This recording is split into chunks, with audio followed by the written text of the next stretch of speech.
Sobat Kairos yang dikasihi Tuhan Yesus, firman Tuhan yang menjadi renungan bagi kita saat ini dari kitab Markus 10 ayat 26 sampai dengan ayat yang ke-27.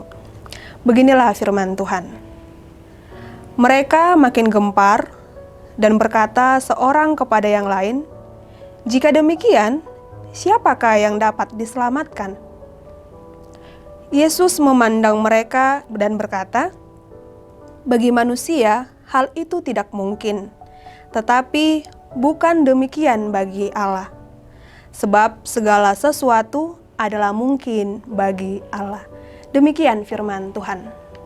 Sobat Kairos yang terkasih, banyak hal yang tidak mungkin bagi manusia, tetapi segala sesuatu mungkin bagi Allah, karena Dia adalah Allah yang omnipoten.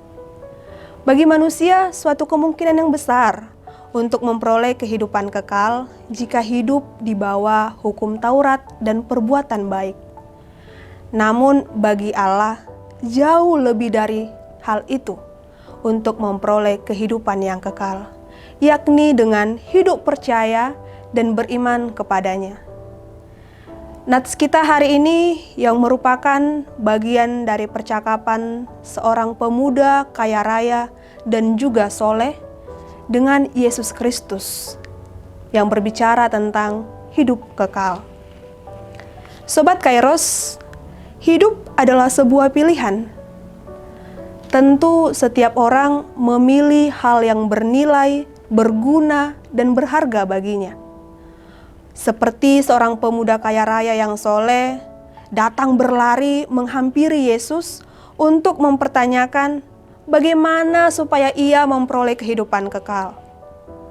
Melihat sikap pemuda itu seolah menunjukkan betapa berharganya kehidupan kekal baginya. Dengan penuh kasih, Yesus memerintahkan pemuda itu, "Juallah hartamu dan bagikan kepada orang-orang miskin, lalu mengikut aku." Demikianlah perintah Tuhan kepada pemuda itu, supaya pemuda itu memperoleh hidup yang kekal.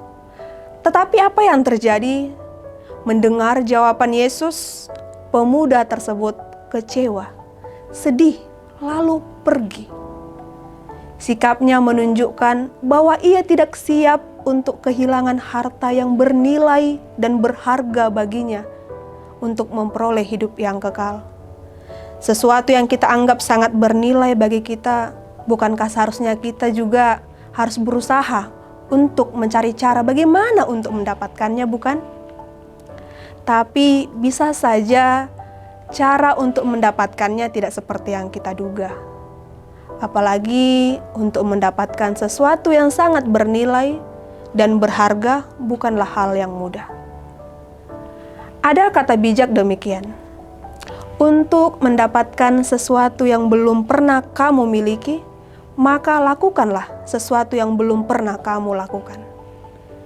Bukankah demikian seharusnya dilakukan pemuda tersebut untuk memiliki apa yang belum dimilikinya, untuk memperoleh apa yang belum didapatkannya, untuk menunjukkan kesungguhannya bahwa ia sungguh-sungguh ingin memperoleh kehidupan yang kekal. Semangatnya tadi yang begitu tinggi berubah menjadi kesedihan karena ia telah menggantungkan dirinya kepada hartanya. Akhirnya, ia kehilangan yang jauh lebih berharga dari hartanya, yaitu hidup yang kekal. Sobat Kairos yang terkasih, seorang pemuda kaya raya yang soleh saja tidak dapat diselamatkan. Lalu bagaimana dengan orang yang lainnya? Itulah yang menjadi pertanyaan yang menggemparkan bagi orang-orang yang mendengarkan percakapan Yesus dengan pemuda tersebut.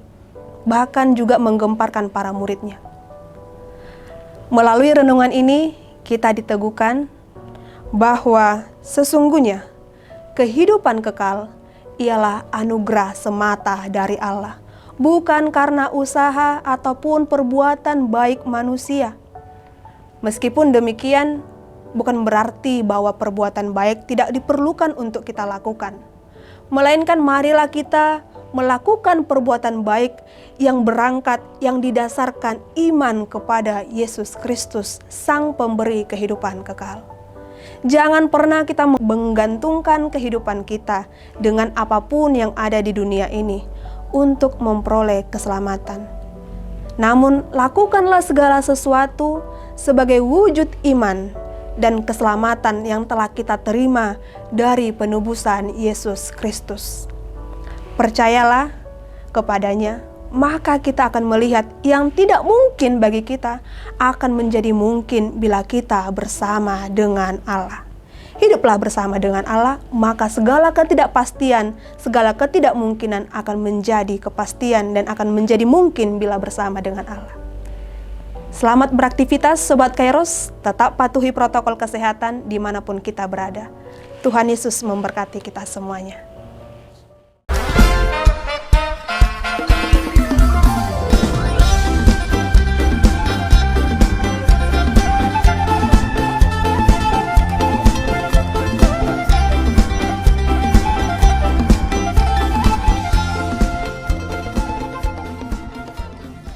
Tahun ini merupakan tahun yang bernuansa kesatuan hati bagi seluruh gereja HKBP.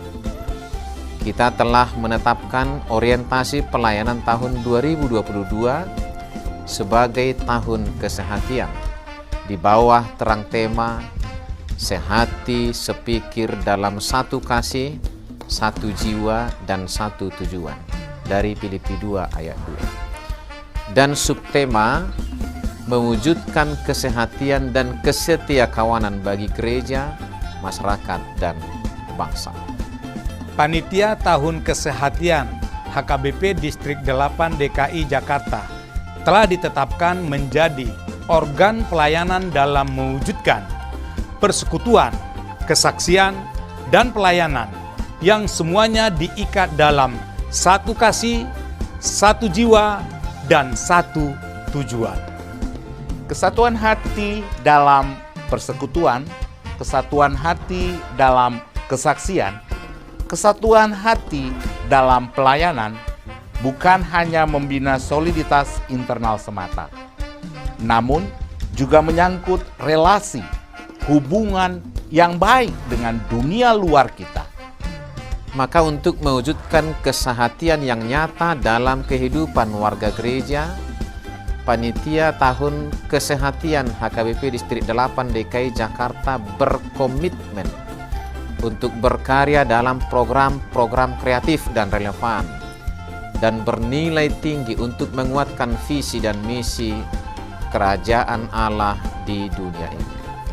Kami mengajak seluruh elemen gereja, baik pelayan penuh waktu, pelayan takbisan dan non-takbisan, serta seluruh jemaat dan para pemerhati lintas denominasi, mari bersama-sama mendukung dan mensukseskan seluruh program-program pelayanan yang telah ditetapkan, baik dalam doa, daya, dan dana.